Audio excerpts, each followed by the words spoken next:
Hi everyone, welcome back. I'm Di, and today I'm sharing with you my first impressions on the Monochrome Manga Club selections for the month of March. So the Monochrome Manga Club is an in-real-life manga club that I host, and we read 2 first-in-a-series selections, and we're currently doing 2 full-series reads. So the selections for March were Wolf Children, Ame and Yuki. This is original story by Mamoru Hosada and art by Yu, character design by Yoshiyuki Sadamoto.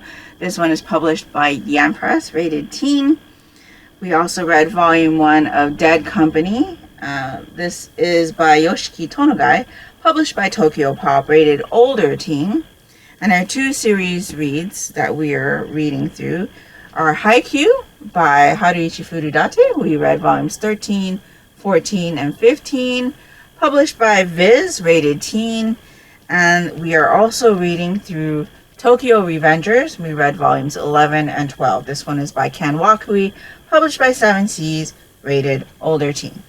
So as we are not in the first volumes of these series, I will not be talking to you about these here. But if you're interested in hearing my thoughts on these series, you can check out my Thesis 19 Diaries. So, I know that Wolf Children is not a, first in series. In fact, it's a complete series in 1 volume.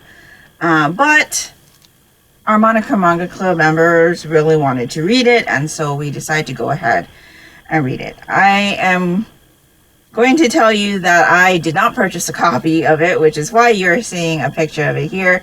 I actually borrowed a copy from my library, but I can't show it to you because the library puts their stickers on the wrong side of the book, and so it'll show you where my library system is, and I don't want that. In any case, we're going to go ahead and start with Wolf Children. So this is an all-in-one volume that covers the story of a woman who in college meets a guy, and the guy ends up being the very last descendant of Japanese wolves that were thought to have gone extinct years ago. And she ends up getting into a relationship with this guy, and they end up having 2 kids, a girl and a boy.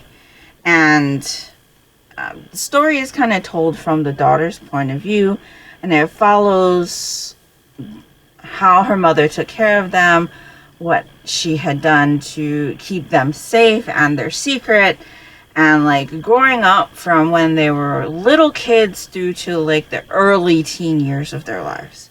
Now, this is not typically a story that I would have picked for myself to read. It never was one that I was interested in reading when I had seen it, and so I was kind of surprised that our manga club members were really interested in reading it, because as we've been together for at least 3 years, most of the members, this doesn't seem like the type of story that they'd enjoy. So it surprised me that they all voted to go ahead and read this one. For me, this was just an okay read. I'm not much into stories that are like this, very family kind of chronicling, family drama. There are several things in this story that I didn't enjoy, including the fact that the kids were kind of came off as ungrateful in a lot of things that they did. The story also kind of follows the 2 kids deciding how they want to live their lives, whether they want to live as humans or as wolves. So you kind of see the kids go through that as they grow up, and the mom kind of struggling to raise them, not knowing what kids like them need, and not being able to have another person that's like them around, because very early on in the story the father dies. I didn't really enjoy the story, but it's not one that I would have picked up voluntarily, like I had said. So it was just an okay read for me. Like I said, I had several issues with things that had happened in the story, including the whole portrayal of the parents' romance from the very beginning. It was very, very insta-lovey, very kind of eye-rolly for me. and I didn't enjoy it. In fact, I don't even know that having their love story kind of told in the way that it was told was beneficial to the story at all, because the story is kind of told from the point of view of the daughter, and she wouldn't have really known like what the romance was like other than hearing it from her mother. And so yeah, I would have much preferred if all of that had been taken out. There were some portrayals in the romance section that I really didn't like. And so yeah, all of that. This is definitely not going to be one that's going to be joining my shelves. I'm glad I was able to borrow it from my library. It was just an okay read for me, and I will not be even thinking about that story again, I don't think. So that's that one. Then we picked up Dead Company, which was my choice for the month because I am participating and helping to host in March Mystery Madness.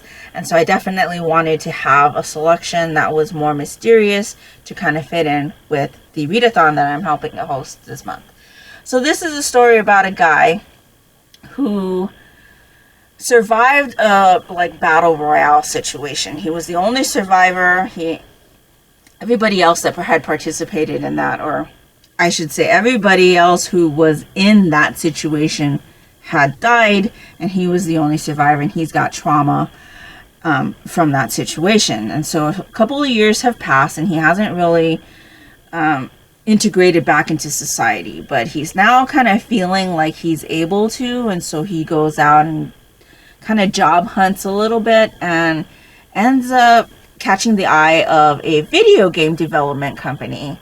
And they're like, oh, I think you'd be a really good fit for us. You should definitely come to work for us. And he is really reluctant because he doesn't really know anything about video games or anything like that. But because the company is so enthusiastic about having him join them, he does go ahead and checks them out. And so it kind of follows him figuring out what the company does, working on their most current game in development, and kind of voicing his opinions and things. And then he realizes why they wanted him so badly. And so this is a really, really interesting read. Much more my style of read. Because it's Tokyo Pop, the rating on the back does actually tell you why it's rated the way it is. So like I said, it was older teen. And this one is for violence, blood, eye gouging, and gore. And so there is a lot of gore because, like I said, our character had participated in a battle royale type situation. And so you do see scenes of that. There are other scenes that you see throughout this volume as well. And as far as the eye gouging goes, just so that you know, you don't actually see the eye gouging happen, but you are kind of given information which tells you that eye gouging did happen, if that makes sense. So I really enjoyed this. I believe this is only a 3-volume series, and so I do intend on trying to finish this one up this month. Really, really enjoyable read. Much more my style, and so, yes.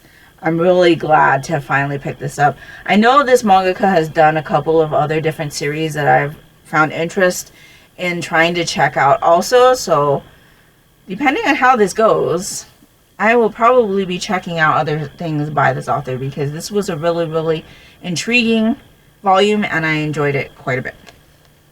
And so those are my thoughts on this month's selections. Before I let you go, I do want to let you know what we will be reading for the month of April. And so the member that was supposed to have brought their selections for us to choose from actually did not show up to the meeting this week. And so I had 2 selections chosen. So the first one that we will be reading will be Volume 1 of Creepy Cat by Cotton Valent. This one is published by 7 Seas, rated 10+. So I think that's typically all ages. This is My Life with Creepy Cat. Flora moves into a mysterious mansion and finds it inhabited by a strange creature, Creepy Cat.